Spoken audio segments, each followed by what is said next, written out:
अगर कोई अपराध घटित होता है तो उसमें एफआईआर कैसे फाइल करें, और अगर पुलिस ने एफआईआर लेने से मना कर दिया तो फिर उसमें किस प्रकार की कार्रवाई करें। आइए देखते हैं। सबसे पहले यह जानना जरूरी है कि एफआईआर क्या है और किस प्रकार के केसेस में एफआईआर दर्ज की जा सकती है। पहले यह भी आपको बता दूं कि एफआईआर की फुल फॉर्म क्या है। एफआईआर मतलब फर्स्ट इंफॉर्मेशन रिपोर्ट, यानी प्रथम सूचना रिपोर्ट। किसी अपराध के घटित होने के बाद सबसे पहली सूचना, सबसे पहली रिपोर्ट जो पुलिस स्टेशन में दी जाती है उसे ही एफआईआर कहते हैं। सीआरपीसी यानी कि क्रिमिनल प्रोसीजर कोड का सेक्शन 154 एफआईआर से डील करता है और उसे इनडायरेक्टली डिफाइन करता है। इस सेक्शन के अनुसार किसी कॉग्निजेबल ऑफेंस यानी संज्ञेय अपराध के कमीशन की सूचना जब पुलिस स्टेशन के इंचार्ज यानी एसएचओ को दी जाती है तो इस सूचना को एक निर्धारित रजिस्टर में लिखा जाना जरूरी है। इसी सूचना को प्रथम सूचना रिपोर्ट यानी एफआईआर कहा जाता है और इसे सीआरपीसी के सेक्शन 154 के अंतर्गत रिकॉर्ड किया जाता है। इसका अर्थ यह हुआ कि जब किसी कॉग्निजेबल ऑफेंस या संज्ञेय अपराध की सूचना सबसे पहले पुलिस स्टेशन में दी जाती है तो वही एफआईआर कहलाती है।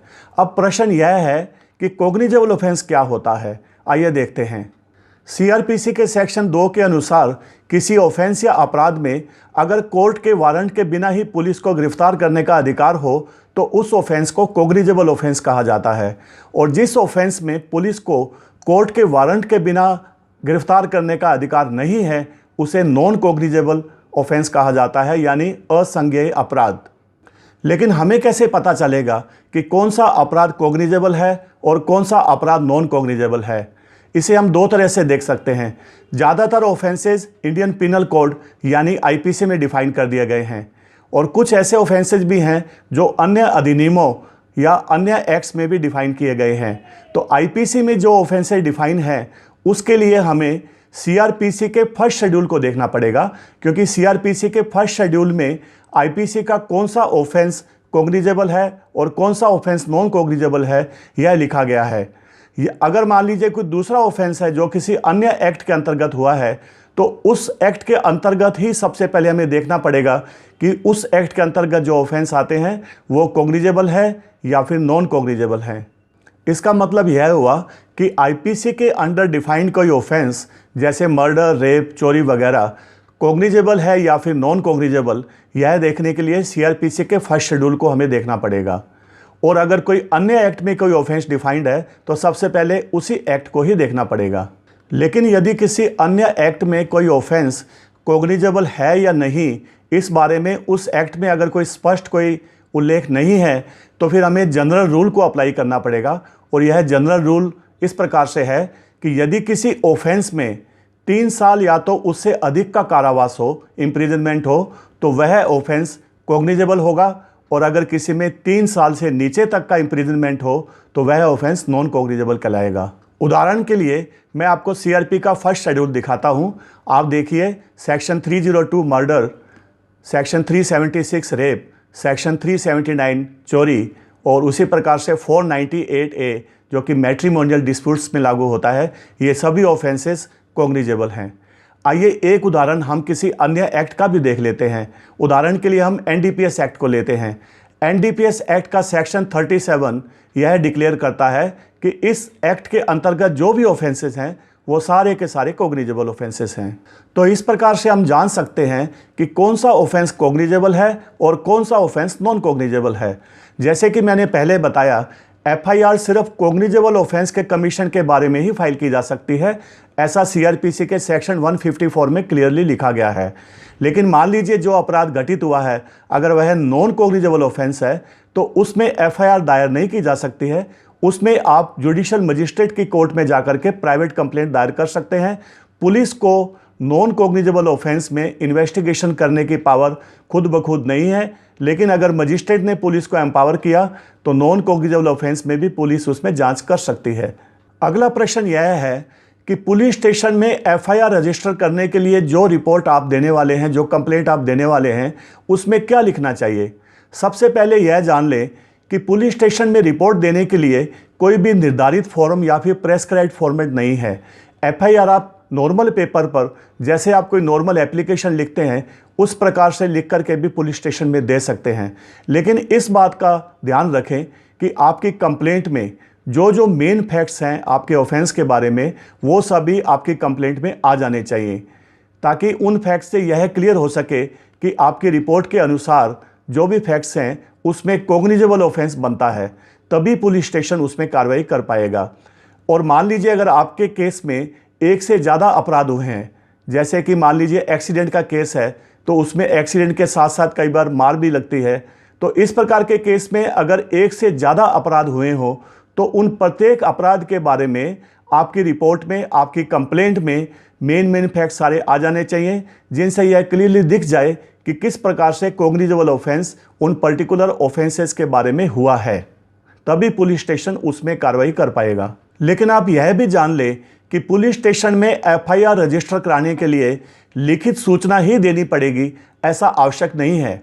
अगर मान लीजिए आपके पास में लिखित रिपोर्ट नहीं है, आप डायरेक्ट पुलिस स्टेशन में जाकर के मौखिक सूचना देते हैं, ओरल रिपोर्ट करते हैं, तो उस पर भी अगर कॉग्निजेबल ऑफेंस बनता है तो पुलिस स्टेशन की यह ड्यूटी है कि उसमें एफआईआर रजिस्टर करे और आपकी मौखिक सूचना को वो खुद लिखित सूचना में कन्वर्ट कर लेंगे। तो इस प्रकार कॉग्निजेबल ऑफेंस के बारे में आपकी जो भी लिखित या फिर मौखिक सूचना है, रिपोर्ट है, कंप्लेंट है, उसे आप पुलिस स्टेशन में जाकर एसएचओ या फिर वहाँ पर जो ड्यूटी ऑफिसर प्रेजेंट है उसको दे सकते हैं।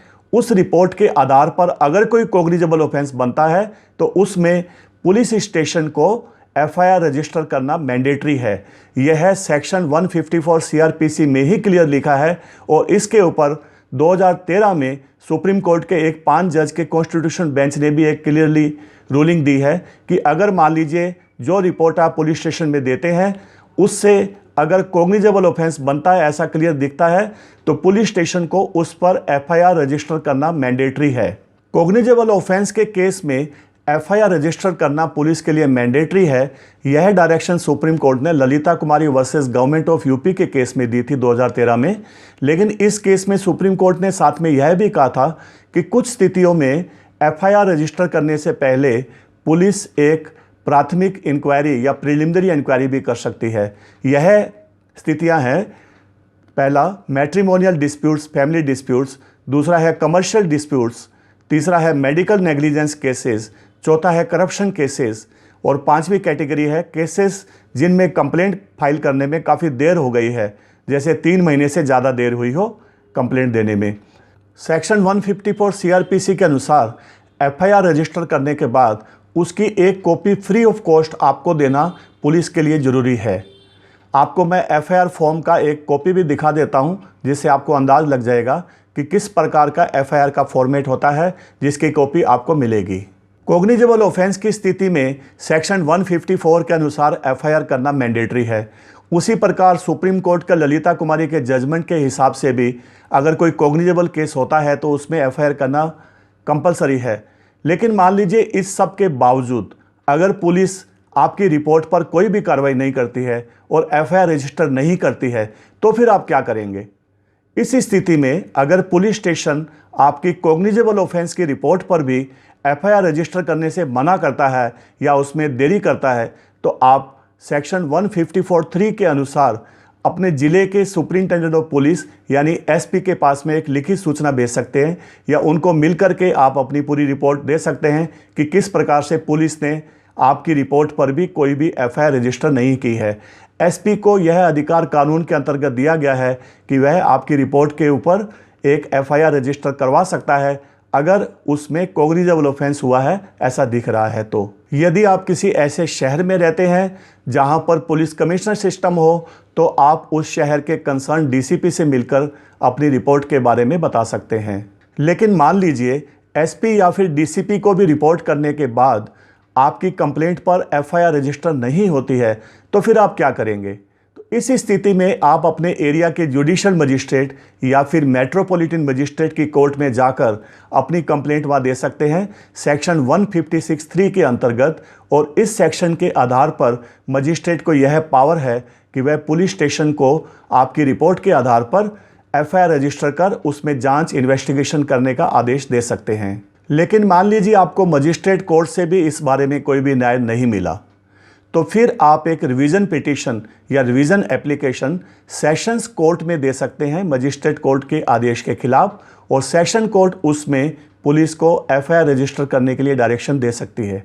और अगर मान लीजिए आपको सेशन कोर्ट से भी न्याय नहीं मिलता है और अगर आप चाहते हैं तो आप हाई कोर्ट में सेक्शन 482 482 सीआरपीसी के अंतर्गत हाई कोर्ट में एक पिटीशन या एप्लीकेशन फाइल कर सकते हैं।